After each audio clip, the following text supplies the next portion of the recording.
Hi குட்டீஸ், praise the Lord. இன்னைக்கு நாம் எசேக்கியேல் தீர்க்கதரிசன புத்தகத்திலிருந்து ஒரு சம்பவம் பார்க்க போகிறோம். எசேக்கியேல் 11ஆம் அதிகாரம் 1 முதல் 20 வரை உள்ள வசனங்கள் இருக்கிற சம்பவம் தான் நம்ம பார்க்க போகிறோம். ஆவியானவர் எசேக்கியேல் தீர்க்கதரிசியை ஆலயத்துடைய கிழக்கு முகமான வாசலுக்கு கொண்டு போயிட்டு அங்கே நிறுத்தி சில காரியங்களை காட்டி அவரோடு கூட பேசுகிறாரு. அங்கே 25 புருஷர்களை காட்டுறாரு. எசனியா, பெலத்தியா அப்படின்ற 2 பேரை பார்க்குறாரு. அந்த 2 மனுஷங்களும் எப்படிப்பட்டவங்க அப்படின்றத ஆண்டவர் தீர்க்கதரிசிக்கிட்ட சொல்கிறாரு. அவங்க 2 பேரும் அக்கிரமமான நினைவுகளை நினைக்கிறவங்க அப்படின்னும் துர் ஆலோசனையை சொல்கிற மனுஷங்க அப்படின்னும், அது மட்டும் இல்லாமல் அவங்க கொலை செஞ்சுருக்கிறவங்களால் அந்த வீதிகள்லையும் நிரப்பியிருக்கிறாங்க அப்படின்னு சொல்லிட்டு அவரோடு கூட நிறைய காரியங்களை சொல்கிறாரு. அதுக்கு அந்த ஜனங்கள் என்ன சொல்லுவாங்க அப்படின்னா, நகரம் பானையாகவும் நாங்கள் அதில் இருக்கிற இறைச்சி அப்படின்னு சொல்லுவாங்க.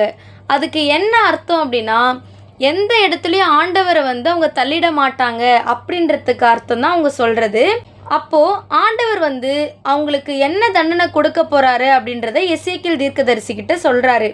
அவங்கள இந்த இடத்துலேருந்து நான் வெளியே அனுப்பிடுவேன், அவங்க ஆயுதங்களை அவங்க மேலே நான் வரப்பண்ணுவேன், அந்த ஆயுதங்களால் அவங்கள கட்டாயமாக நான் தண்டிப்பேன், அக்னியில் ஒப்பு கொடுப்பேன், நியாய தீர்ப்புகளை கண்டிப்பாக நான் நிறைவேற்றுவேன், இஸ்ரவேல் தேசத்துடைய எல்லையில் நான் அவங்கள நியாயம் தீர்ப்பேன் அப்படின்னு என்னென்ன தண்டனை இருக்கோ அது எல்லாத்தையுமே ஆண்டவர் தீர்க்கதரிசிக்கிட்ட சொல்கிறாரு.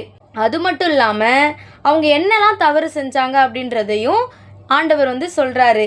அவங்க என்னுடைய கட்டளையின்படி நடக்கலை, சுற்றி இருக்கிற புறஜாதிகளின்படியே செய்து என்னை வேதனைப்படுத்தினாங்க அப்படின்றத எசேக்கியேல் தீர்க்கதரிசிக்கிட்ட ஆண்டவர் சொல்லும்போது எசேக்கியேல் தீர்க்கதரிசி அதை சொல்கிறாரு. அது சொல்லும் பொழுது பெலத்தியா அப்படின்றவர் கேட்டு இறந்துடுறாரு. அப்போது ஆண்டவருடைய வார்த்தைக்கு எந்த அளவு வல்லமை இருக்குன்றதை நம்ம புரிஞ்சுக்கணும். அந்த வார்த்தையை கேட்கும் போதே அவர் இறக்குறாரு அப்படின்னா, நம்ம சில நேரங்களில் ஜெபம் பண்ண மாட்டோம், பைபிள் படிக்க மாட்டோம், அவருடைய வார்த்தையை கீழ்ப்படிய மாட்டோம், அவரை நம்ம ரொம்ப அசட்டை பண்ணுறோம். ஆனால் அவருடைய வார்த்தையுடைய வல்லமையை நம்ம புரிஞ்சுக்கணும். உடனே எசேக்கியேல் தீர்க்கதரிசிக்கு ரொம்ப கஷ்டமாயிடுது. அவர் போய் ஜெபிக்கிறாரு. ஆண்டவரே, எல்லாரையும் நீங்கள் தண்டிச்சிடுவீங்களா, எல்லாரையும் நீங்கள் அழிச்சிடுவீங்களா, எல்லாரையும் நீங்கள் சங்காரம் பண்ணிடுவீங்களா அப்படின்னு அவர் முறையிடும் பொழுது, அப்போ ஆண்டவர் வருங்காலத்தில் நடக்கக்கூடிய காரியங்களை குறித்து கூட வெளிப்படுத்துகிறாரு எசேக்கியேல் தீர்க்கதரிசிக்கிட்ட.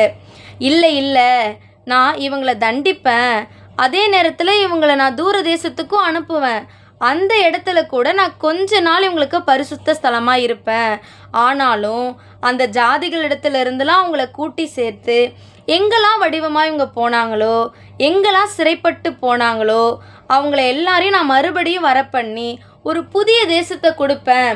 அந்த தேசத்தை உரிமையாக சொந்தமாக கொடுத்துருக்கிறத நம்முடைய நாட்களில் நம்ம கேள்விப்பட்டிருக்கிறோம், பார்த்துருக்குறோம். அப்போது ஆண்டவர் வாக்கு மாறாதவராகவும் சொன்னபடி செய்கிறவராகவும் இருக்கிறாருன்றதை நம்மளால் புரிஞ்சுக்க முடியுது. அப்போது அந்த கட்டளைகளின்படியும் நடக்க பண்ணுவேன், என் நியாயங்களை கை கொள்ள பண்ணுவேன்.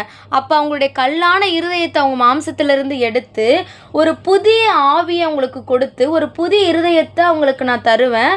அப்போ அவங்க என் ஜனமாக இருப்பாங்க, நான் அவங்களுக்கு தேவனாக இருப்பேன் அப்படின்னு ஆண்டவர் சொல்கிறாரு. அப்போ நம்ம இந்த காரியத்திலிருந்து என்ன கற்றுக்கணும் அப்படின்னா, நம்முடைய யோசனைகளை கூட ஆண்டவர் அறிந்திருக்கிறாரு. நாம் செய்த காரியங்களுக்குரிய தண்டனையை கட்டாயம் நமக்கு கொடுப்பாரு.